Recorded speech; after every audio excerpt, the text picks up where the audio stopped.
आज हम आ गए हैं राजस्थान में बाबा रामदेव जी के धाम रामदेवरा में। बाबा रामदेव जी के दर्शनों से अपनी यात्रा शुरू करते हैं। साथ ही आज हम बाबा रामदेव जी के जीवन से जुड़ी कुछ ऐसे स्थानों पर चलेंगे जिनके बारे में हम ज्यादा जानते नहीं हैं या फिर हम कभी वहां पर गए नहीं हैं। चलिए अपनी यात्रा शुरू करते हैं। बाबा रामदेव जी का जन्म विक्रम संवत 1409 में चैत्र सुदी पंचमी को हुआ था। अपने 33 साल के जीवन काल में बाबा रामदेव जी ने कई सारे चमत्कार किए, कई लोगों को परिचय किए और 33 साल की उम्र में इसी राम सरोवर तालाब के पास जीवन समाधि ले ली।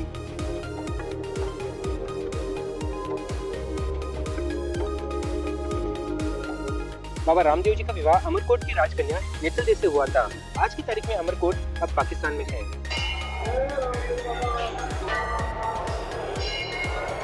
रामदेव जी की समाधि के पास ही दो और समाधियां बनी हुई है। एक तरफ है उनके दादाजी रणसी जी और दूसरी समाधि है उनकी पत्नी माता नेतल देव की।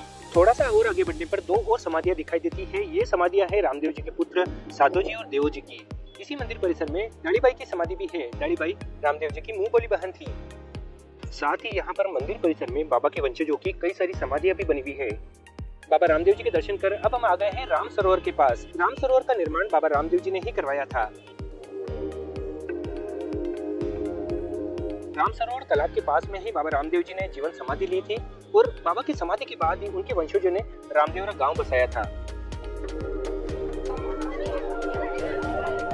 ज्यादातर लोग रामदेवरा को ही रूणीचा समझते हैं, लेकिन ऐसा बिल्कुल नहीं है।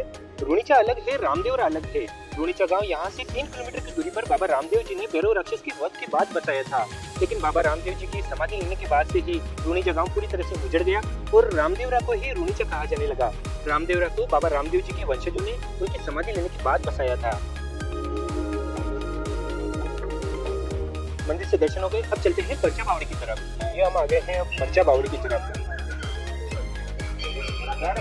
इस परचा बावड़ी के पानी के चमत्कारी गुणों की वजह से यहाँ पर हजार की संख्या में कुष्ठ रोगी और स्किन डिजीज के रोगी आते हैं, स्नान करते हैं, अपनी व्याधियां दूर करते हैं और ये पानी साथ में भी लेके जाते हैं।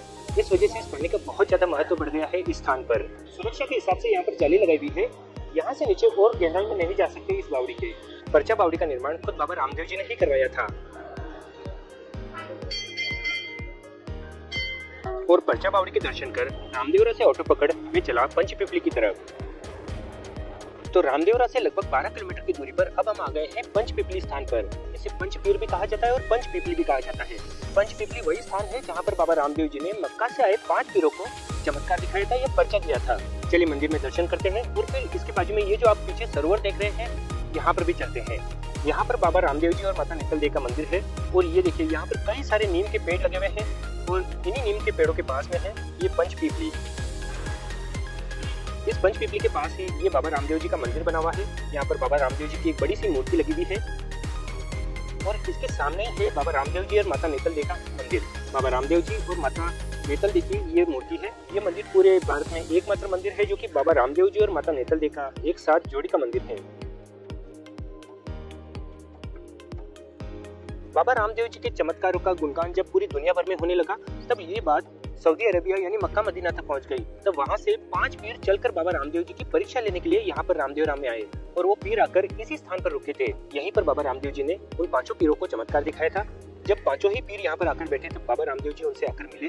तब पीरों ने कहा कि हमारा भोजन का समय हो गया है, लेकिन हम अपने कटोरे मक्का मदीना में ही भूल कर आ गए हैं। तो बाबा रामदेव जी ने अपने चमत्कार से 5 कटोरे यहाँ पर प्रकट कर दिए और उन्हें भोजन करवाया। बस एक ही चमत्कार में 5 पीर बाबा रामदेव जी के शरण में आ गए थे।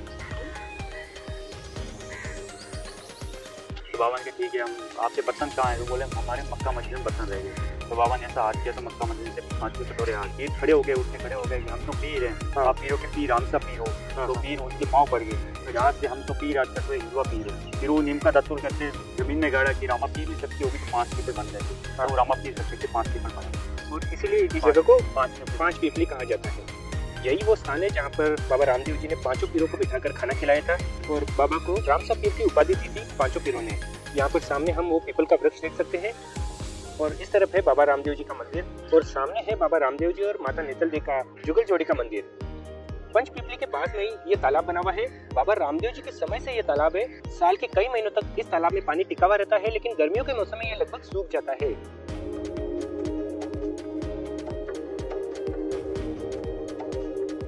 पूरा परिसर बिल्कुल शांत है। यहाँ पर आप काफी देर बैठकर आराम से वक्त गुजार सकते हैं।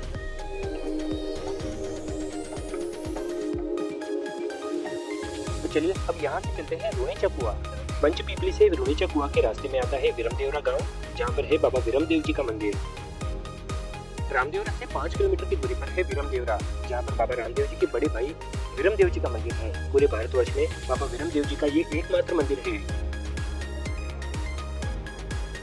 रामदेवरा से 3 से 4 किलोमीटर की दूरी पर अब हम आ गए हैं रोनीचा कुआं के पास। ये वही स्थान है जहाँ पर भैरव राक्षस के वध के बाद बाबा रामदेव जी ने इसी स्थान पर रोनीचा गांव बसाया था और यहीं से लगभग 12 वर्षों तक शासन किया था। इस परिसर में आते ही सबसे पहले हमें दर्शन होते हैं चिलाई माता मंदिर के। चिलाई माता बाबा रामदेव जी की कुलदेवत है। ये देखिए, इस तरफ है चिलाई माता का मंदिर और इस तरफ है रोनीचा कुआं और ये सामने है चमत्कारी धूणा। ये है रोनीचा कुआं, जिसका निर्माण खुद बाबा रामदेव जी ने करवाया था। भैरव राक्षस के वध के बाद बाबा रामदेव जी ने यहीं पर रोनीचा गांव बसाया था और इस कुएं का निर्माण कर यहाँ पर पानी की व्यवस्था की थी। हालांकि अब पानी पूरी तरह से सूख चुका है। इस कुएं के अंदर केवल सिक्के पड़े हैं और सुरक्षा के हिसाब से यहाँ पर ऊपर जाली लगा दी गई है। सामने की तरफ एक चमत्कारी धूनी है, जहाँ पर बाबा रामदेव जी ने 12 वर्षों तक तप किया था। अब उस चमत्कारी धूनी की तरफ चलते हैं। ये है वो स्थान जहाँ पर है चमत्कारी धूणा, यहाँ पर नाम भी लिखा हुआ है। चलिए अंदर चलते हैं और ये है वो कमरा, यहाँ पर है ये चमत्कारी धूणा और सामने है बाबा रामदेव जी का स्थान। यहाँ पर देखिए बाबा रामदेव जी का फोटो भी लगा हुआ है और पगड़िया भी रखे हुए हैं और इसी जगह पर बैठकर बाबा रामदेव जी तप किया करते थे, इसी धूणे पर। धूनी के पास बैठकर बाबा रामदेव जी ने 12 वर्षों तक शासन किया था और चमत्कार दिखाए थे। रोनीचा रामदेवरा से लगभग 3 किलोमीटर की दूरी पर रोनीचा कुआं के पास में है। इसी स्थान पर रोनीचा गांव बसाया था और यहाँ पर कुएं का निर्माण करवाया था। और रोनीचा कुआं के दर्शन कर अब मैं निकल पड़ा हूँ दाढ़ीबाई की झाल की तरफ। रामदेवरा से लगभग 3 से 4 किलोमीटर फलोदी के रास्ते पर हम आ गए हैं दाढ़ीबाई के मंदिर के पास। तो ये हम आ गए हैं दाढ़ीबाई के मंदिर के पास। इसे दाढ़ीबाई की झाल कहा जाता है। ये जो आप पेड़ देख रहे हैं, ये जाल का पेड़ है। इसी पेड़ के नीचे बाबा रामदेव जी को दाढ़ीबाई एक छोटी सी बच्ची के रूप में मिली थी, यानी कि एक छोटी सी बच्ची मिली थी जिसका नाम रखा था बाबा ने दाढ़ीबाई। ये है दाढ़ीबाई का मंदिर। दाढ़ीबाई बाबा रामदेव जी की मुंह बोली बहन थी। यहाँ पर लिखा हुआ है दाढ़ीबाई का मंदिर, दाढ़ीबाई मिलने का स्थान। चलिए अब आपको इस पीछे का ये पेड़ भी दिखाता हूँ, जिसे जाल का पेड़ कहा जाता है। ये देखिए, ये है वो जाल का पेड़।